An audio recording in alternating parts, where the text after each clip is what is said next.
Is this heavy metal?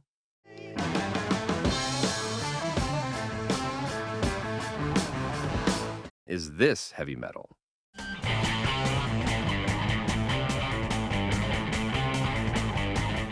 Could this be heavy metal?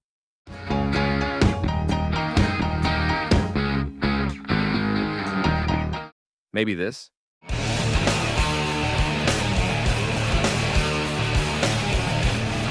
Or even this? Everything is nothing, and emptiness isn't everything. This reality is really just a. All these bands and songs in another era were included in publications related to heavy metal and aimed at heavy metal fans. But as we'll see in a moment, none of them is actually heavy metal. I know the title is clear and self-explanatory, but as you'll see, the choices in texts differ from what you'll find online. Someone might say I'm gatekeeping a bit, but we can discuss that in the comments. I want to emphasize that in this video, I'm only talking about music. Heavy metal also has a social dimension that I didn't address. We can leave that for another video. So I would say very simply, for me, there are these 5 things that must occur so that a piece of music can be called heavy metal. If one of those things doesn't hold true, then we might have a related genre. But heavy metal, we don't have. Let's take a detailed look. Number 1, no blues, no psych. Many people consider Black Sabbath's self-titled album and song to be the first heavy metal track and album, and their first 6 albums to be the genre's alphabet. I won't be a heretic to say that's not the case. Nor will I mention the fact that the band itself has sometimes said they don't play heavy metal, because simply when they started, the term hadn't even been invented yet. Within these albums, there's a lot of material that, even with the characteristics we will examine here, could be called heavy metal. But there's also a large selection of sounds that still have roots in the period 1967 to 1970 and what musically happened there. This is also a 3-year period of influences that built the band. So, we'll often encounter other things as well, mainly psychedelia, of course, but also what we could call classic rock. Note, I'm not talking about the band's influence on the future culture of the genre. We all understand that this is truly enormous, but here we're only talking about music. We could say the exact same thing about another, more underground band that flourished at that time, the Welsh Budgie. Just listen to one of their albums from start to finish, and not just their most famous songs, and you'll understand what I mean. For many people, true, authentic, modern heavy metal began in the years 1975 to 76 with 3 main albums: Scorpions in Trance, Rainbows Rising, and especially Judas Priest's Sad Wings of Destiny. All 3 albums have moments that harken back to the old days. For example, Do You Close Your Eyes by Rainbow or the Hendrix-esque tracks by Scorpions. But the heavy metal parts are truly heavy metal. The common characteristic of these 3 works is one and simple. There are no blues, no psychedelia, no old rock sound. It was something new, it was rock taking a few steps further. In the end, those who will fully develop this concept will be Judas Priest, while the other 2 will somewhat retreat to their positions, mainly regarding the blues and classic rock influences. So for me, the existence or non-existence, primarily of the blues, but also of all the classic influences from the 67 to 70 era, is what separates what we call heavy metal from what we call hard rock. So, Led Zeppelin are not heavy metal, they are hard rock. AC/DC are not heavy metal, they are hard rock. Kiss, for the most part, are not heavy metal, they are hard rock. The majority, if not all, of glam metal isn't heavy metal, it's hard rock. Now, why many of the bands and genres I just mentioned were covered by metal magazines, played by metal radio stations, and were part of the heavy metal scene for a long time, is another story that we don't need to discuss here. There's only one objection that can be made here, and it concerns stoner metal, which clearly exhibits many old school influences, so to speak. Here, I would say it's probably the exception that proves the rule. I don't think many people would consider stoner to be as closely related to heavy metal as thrash, speed, or power metal, for example, but it became very popular even among fans of classic heavy metal. I could simply solve the conundrum by calling it heavy rock, and that's where the matter ends. Number 2, the heavy metal riff. A riff is a short, repeated pattern or figure in the melody or accompaniment of a musical composition. When the riff is played on guitar, it's simply called a guitar riff. In heavy metal, it is the song section that stands out the most, the one that defines the genre we should place the band. It's the part of the song that you hear and automatically say, yes, this is heavy metal. Do you want me to tell you what the theory says about heavy metal riffs? Okay, I'll tell you. Heavy metal is typically based on riffs created with three main harmonic characteristics: modal scale progressions, tritones, and chromatic progressions, and the use of pedal points. Traditional heavy metal tends to use modal scales, particularly Aeolian or Phrygian modes. Intense and dynamic color or tritone relationships are used in several metal music chord progressions. The tritone, an interval spanning three whole tones, such as from C to F sharp, was considered extremely dissonant by music theorists of the Middle Ages and the Renaissance. It was given the nickname Diabolus in Musica, the devil in music. Heavy metal songs often make extensive use of the pedal point as a harmonic basis. That is, a sustained note, usually in the bass range, during which at least one form, that is dissonant, harmony, is played in the other parts. That's all well and good. But did those of you who aren't musicians understand anything? Me neither. So I'll put it in my own words, as I understand it. The sound of the distorted guitar is the most important characteristic of heavy metal. All the heavy part of heavy metal comes from there.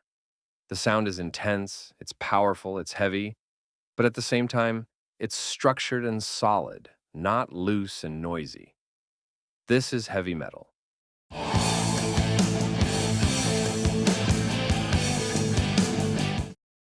This is not heavy metal.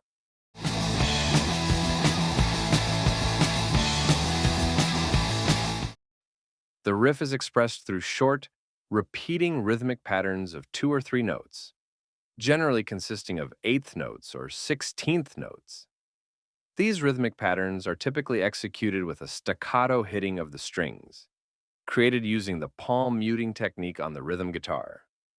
Most bands have a separate musician for this purpose, rhythm guitarist. As long as the basic characteristics are kept, the tempo can range from the very slow of doom metal to the very fast of death metal. We could talk for hours about this aspect of heavy metal, but the truth is, when you hear it, you understand it immediately. As it is true that the biggest misunderstanding regarding the genre is also based on that part of the sound. Many journalists, managers, music critics, or even band members themselves are categorized or identify as heavy metal simply because they follow this musical tone and these characteristics in their riffing. But as we see, that alone isn't enough. Number 3, the guitar solo.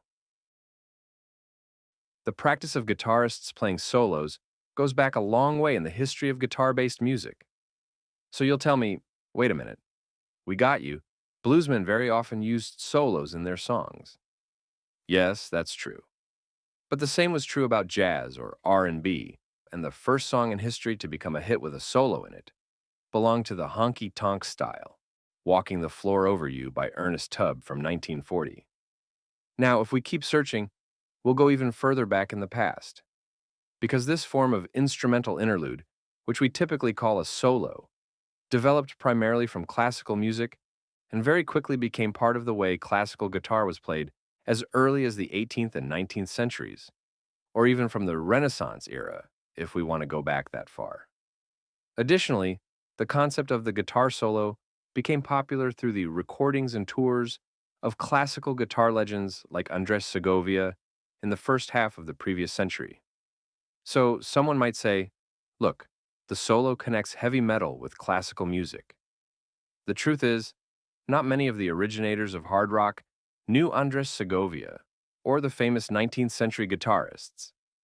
They were all inspired by the blues, R&B, and rock and roll. But in the end, that doesn't matter at all. When we talk about influences, we can include anything. The result is what ultimately matters. And the result is that heavy metal was born, grew, and evolved, with the solo being an integral part of it. Beside the role it plays within the song, adding greater variety and interest, it's also a clear affirmation of each guitarist's technical prowess. And, let's be honest, in the realm of heavy metal, this is and remains a very important factor, without which, to put it simply, the genre wouldn't exist. Now I know that based on this view, 99% of new metal is not heavy metal. Well, who said it was? Number 4. The powerful vocals. Vocals in heavy metal can range from the most insane falsetto you can hear to the deepest death metal growls imaginable. Everything is accepted, as long as it's strong and intense. As long as they are powerful and exude passion. It's not heavy metal, neither the whispering nor the murmuring, nor the mumbling or whining vocals. Bob Dylan, Leonard Cohen, Michael Stipe, and even Kurt Cobain are not heavy metal. It's not necessary for someone to be technically a perfect singer for us to accept their music as heavy metal. If that were the case, then all death and black metal would have to be excluded. Now, there are also some special cases like Dave Mustaine of Megadeth, who has this unique way of delivering his vocals that makes us feel more of what the English speakers call a sneer. But again, I believe that in their own way, his vocals are strong and passionate, and we cannot exclude him from our canon. Finally, there's a form of heavy metal singing, where things get very blurry regarding the vocals. That, of course, is the ballad. The ballad, by definition, requires less dynamic vocals. But again, it's the exception that proves the rule. Beyond the fact that the style we call power ballad always features a heavy outburst where everything goes up and gets as loud as needed, metal fans have always shown a particular dislike for this type of songs, considering it a betrayal of their sound and a cheap way to achieve a hit. It was one of the main criticisms against glam metal back in the 80s. Number 5, no rap, no electronics. Here, I think things are very simple and clear, but there are definitely things we need to address. Obviously, I don't reject hip-hop or music that contains electronic sounds, from electropop to industrial. However, with the way music and genres evolved, heavy metal remained foreign to those soundscapes for a very long time. Whether it was good or bad, I'm not judging, but that's how it was. The fact that experiments were conducted toward the end of the 1980s, which later led to the development of entire styles, was an evolution that doesn't change the situation in any way. And to be more specific, when the approach is in the form of a casual experiment, then obviously there's no problem. Queensryche had a brief rap passage in the song Spreading the Disease. Anthrax dared to mix metal and rap initially in I'm the Man, and later in Bring the Noise, where they collaborated with Public Enemy. But the rest of their music remained rooted in heavy metal. Celtic Frost used electronic sounds on Into the Pandemonium, but they were integrated into the album's broader experimental style. Even Faith No More, which isn't a typical metal band anyway, and their infamous Epic was a one-off thing, a single song, and that was it. Within this framework, boldness and experimentation are accepted. It's when the entire musical identity of a band is built upon these sounds that problems begin. So, for me, new metal, again, plus every form of industrial metal, can't be called heavy metal. And I am saying that even though I love bands like Ministry or Rammstein, and again, what they propose us could be called heavy rock or in our case, heavy industrial or heavy electronic, but not heavy metal. Postscript number 1, heavy metal and hardcore punk. I didn't include it in the 5 points, although I know there are things from the broader hardcore scene that many metal fans despise. But we need to be careful here because back in the early 80s, there was a serious interaction between the genres and the scenes. I don't think there's any doubt that thrash metal took quite a few things from hardcore punk. The drum sound, the so-called D-beat drumming, named after the band Discharge. The speed and raw energy. Let's not forget that moshing at live shows, which for years was associated with thrash culture, originated in hardcore punk. And finally, the socio-political lyrics, which we'll talk about in a bit. On the other hand, quite a few hardcore punk bands started incorporating more structure and technique into their compositions, clearly inspired by metal, giving us the genre of crossover thrash, which is now considered an integral part of the thrash canon. I would say, of course, that the objections have more to do with the so-called modern hardcore scene as it emerged in the early 21st century and the way it intersected with heavy metal. I'm talking, of course, about characteristics like the screamed vocals and the endless continuous breakdowns, which repel metal fans more than almost anything else and have made genres like metalcore and deathcore hated and clearly considered non-heavy metal. But again, we need to be careful what we say, as a song like Slayer's Angel of Death has a very famous breakdown in the middle. However, if I were to add a 6th point that distinguishes what is heavy metal and what is not, I would say that the characteristics of the modern hardcore sound should not be present, namely the shrill, screamed vocals and the constant repetitive breakdowns. Regarding the characteristics of old school, authentic hardcore punk, we can't be so absolute. Postscript number 2, the lyrics. Although this is a video about music, I'll conclude by talking about lyrics. And in fact, I'll state it from the beginning. I believe there are no heavy metal lyrics. Anyone can write about anything.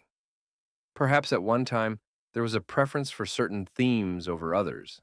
Fantasy, mythology, gothic horror, Satanism on the one hand, and the rock lifestyle on the other. But over time, other issues started to come up. For example, someone could say that political and social lyrics are prohibited.